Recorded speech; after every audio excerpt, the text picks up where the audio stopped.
एक सांस लो, आराम करने के लिए नहीं, कुछ बेहतर बनाने के लिए नहीं, बस ध्यान देने के लिए। आपने इसे पहले सुना है। दुनिया वैसी नहीं है जैसी दिखती है। जो आत्मा आप बचाव करते हैं वह आप नहीं हैं। समय एक मानसिक निर्माण है, अलग मैं कल्पित है। ये शब्द प्राचीन शिक्षाओं और आधुनिक आध्यात्मिकता दोनों में गूंजते हैं।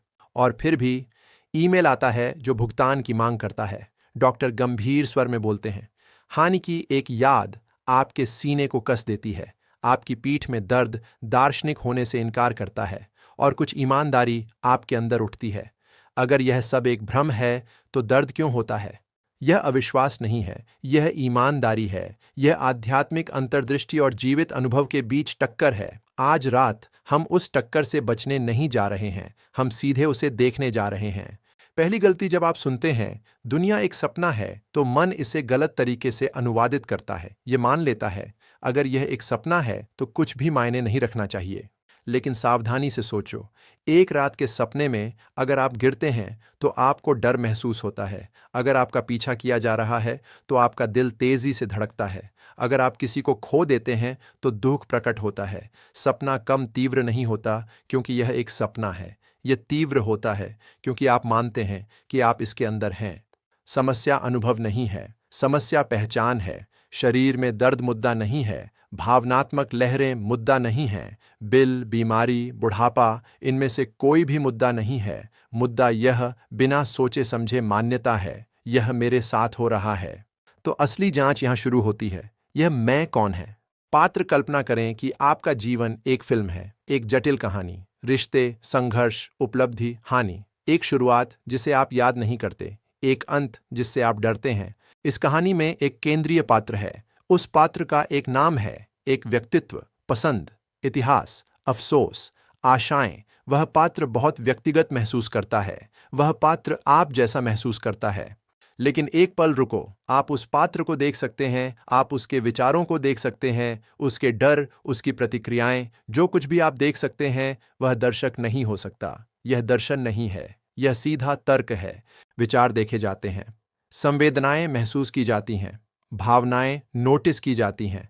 ध्यान देना कौन कर रहा है उसके साथ रहो, मौखिक रूप से जवाब मत दो, बस ध्यान दो कि ध्यान देना हो रहा है। दर्द बनाम पीड़ा, आइए सटीक हूं।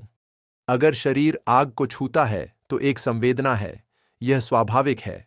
अगर शरीर बीमार हो जाता है तो असुविधा है, यह जैविक है। दर्द एक संवेदी घटना है, लेकिन पीड़ा कुछ और जोड़ी जाती है।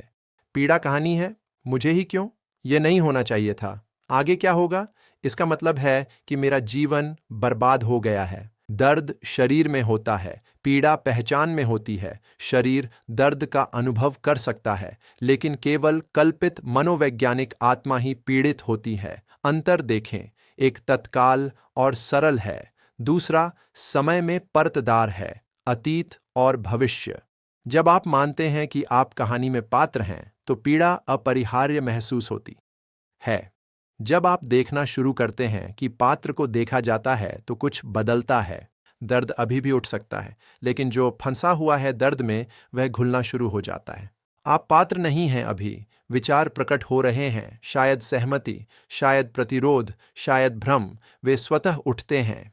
क्या आपने अगले विचार को चुना था इससे पहले कि वह प्रकट हुआ, या वह बस दिखाई दिया? ध्यान से देखो, अगला विचार बस प्रकट होता है। अगर विचार अपने आप उठते हैं और संवेदनाएं अपने आप उठती हैं और भावनाएं अपने आप उठती हैं तो नियंत्रक ठीक कहाँ है?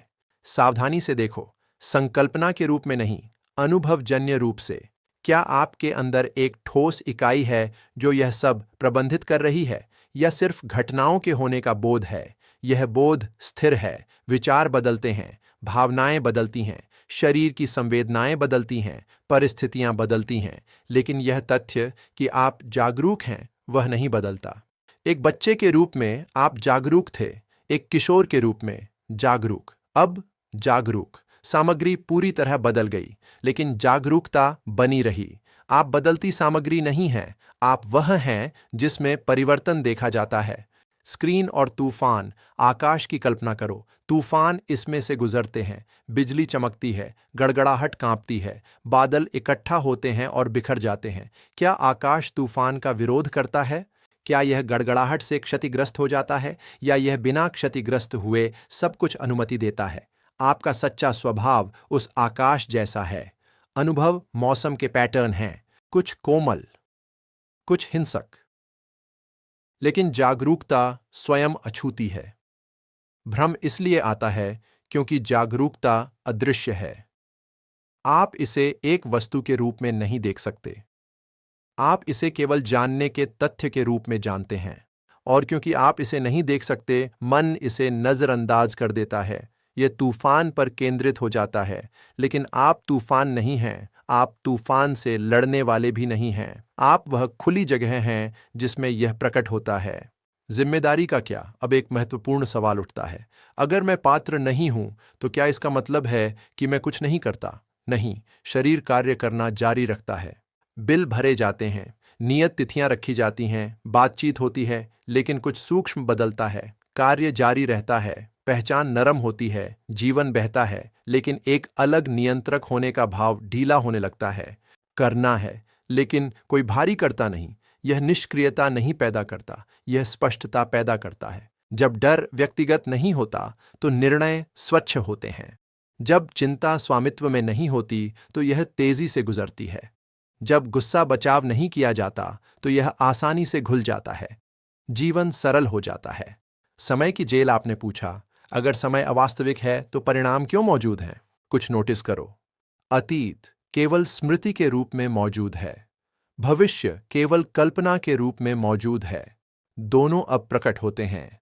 स्मृति एक वर्तमान विचार है, प्रत्याशा एक वर्तमान विचार है। समय जागरूकता में प्रकट होने वाला एक मानसिक मापन है। परिणाम कहानी के भीतर संचालित होते हैं। हाँ, अगर पात्र स्वास्थ्य की अनदेखी करता है तो बीमारी पीछे आ सकती है। अगर पात्र लापरवाही से खर्च करता है तो कर्ज पीछे आ सकता है। कारण और प्रभाव फिल्म के भीतर संचालित होते हैं। लेकिन जागरूकता स्वयं उस समय रेखा से बंधी नहीं है। जागरूकता हमेशा अब है, यह कल से कल नहीं जाती। सब कुछ इसमें प्रकट होता है। यह पहचान जिम्मेदारी नहीं मिटाती, यह मनोवैज्ञानिक कैद हटाती है। एक सीधी झलक, कुछ सेकंड के लिए विश्लेषण करना बंद करो, बस सुनो। अपने आसपास की आवाजों को देखो, अपने शरीर की संवेदना को देखो, विचारों के बहते जाने को देखो। अब ध्यान थोड़ा बदलो। जिस पर ध्यान दिया जा रहा है उस पर ध्यान केंद्रित करने के बजाय ध्यान दो कि आप जागरूक हैं।